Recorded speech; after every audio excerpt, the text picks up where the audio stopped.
Olá, bem-vindos a mais uma conversa aqui no Educatalks Unova. Hoje a gente vai dar uma olhada mais de perto em dois gigantes da educação, John Dewey e Paulo Freire. Isso aí. E também vamos comparar dois tipos de avaliação, né? A formativa e a normativa. Tudo baseado num material, numa apostila que a gente analisou. Exato. A ideia é entender melhor essas figuras e esses conceitos porque eles aparecem muito por aí, né? Em diferentes filosofias de educação. Com certeza. Nossa missão aqui é, então, extrair os pontos principais dessas comparações. Ok, vamos desembrulhar isso aí. Vamos lá. E é legal ver como essas comparações iluminam, sabe? Abordagens pedagógicas que às vezes parecem até opostas no dia a dia da escola. Bom, começando com Dewey e Freire.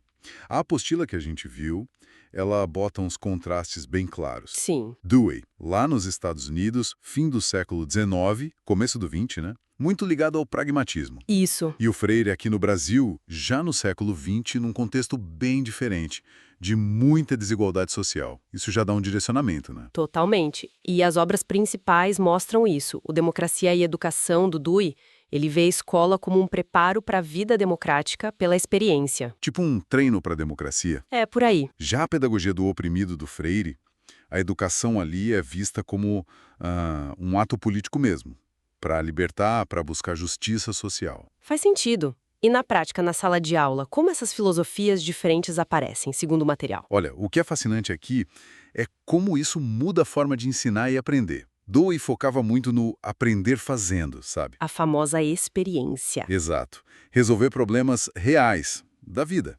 O aluno tem que ser ativo, experimentar. O professor entra mais como um guia, um facilitador. Ok, o aluno agindo para aprender. E o Freire, como ele via isso? O Freire, ele também via o aluno como ativo, claro. Mas e além? O aluno, para ele, é um sujeito histórico, político. A chave é desenvolver a consciência crítica. Consciência crítica. Como? Pelo diálogo, pela problematização da realidade do próprio aluno, entende? Não é só resolver um problema prático, tipo da horta da escola. É mais profundo. É mais profundo. É entender por que as coisas são como são, as estruturas de opressão e agir para mudar. O professor aqui não é só um guia, ele é um mediador que também aprende junto.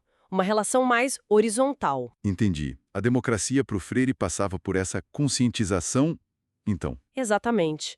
Bem diferente do foco mais na experiência prática do Dewey para viver a democracia existente. Ok, ficou claro. Um foca na preparação pela experiência, o outro na transformação pela consciência. E isso leva a gente direto para outra comparação da apostila, né? Avaliação formativa versus normativa. Isso. E aqui as filosofias por trás também são bem diferentes, né? Sim, dá para perceber. A apostila deixa isso bem nítido. A avaliação formativa, pelo que eu entendi, foca mais num processo. É isso? Perfeito. É acompanhar o aluno, dar feedback constante. Tipo, durante o caminho. Isso, durante o caminho, usa observação, conversa, trabalho, para ajudar a melhorar. O objetivo principal é pedagógico, sabe? Diagnosticar. Ah, tá. Para ver onde está pegando e ajudar a ajustar. Exato. O erro aqui não é fim de linha. É uma pista, uma oportunidade para aprender, tanto para o aluno quanto para o professor. E o feedback é mais detalhado, imagino. É descritivo, orientador, não é só uma nota. Entendi. E a normativa, então, seria o contraponto. A apostila fala em medir, classificar, É outra lógica. usando provas, notas, geralmente no fim do processo, né? Se conectarmos isso ao quadro geral, a normativa compara o aluno com um padrão, com uma norma, ou com os outros colegas. Ah, tipo ranking. Pode ser. O foco é no resultado final, na classificação.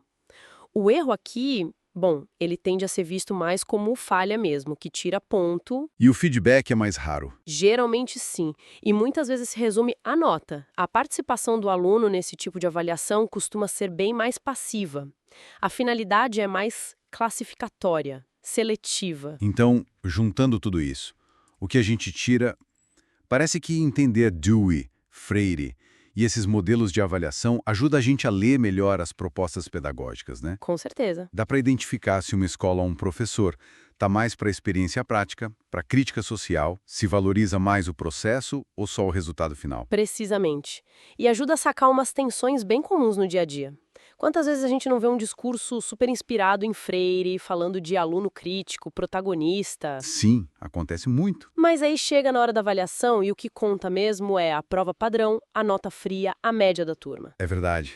Uma dissonância aí. Uma dissonância enorme. E isso revela muito sobre o que no fundo guia o sistema, né? Muitas vezes a avaliação acaba mandando no ensino e não o contrário. Faz todo sentido. Bom, resumindo então o que a gente conversou hoje, baseado na apostila, vimos os contrastes entre Dewey, com foco na experiência e democracia, e Freire, mais voltado para consciência crítica e libertação. Isso. E também as diferenças cruciais entre a avaliação formativa, que acompanha e ajuda o processo de aprender, E a normativa, que basicamente mede e classifica o resultado final. Exato. Olha, isso tudo levanta uma questão importante, né? Que o material ajuda a gente a pensar, mesmo sem dar a resposta pronta. Até que ponto uma escola pode se dizer freiriana, crítica, libertadora, se na prática ela continua presa num sistema de avaliação supernormativo que só quer saber de classificar e comparar? Fica aí a reflexão, né, sobre a coerência que precisa existir entre o discurso e a prática na educação.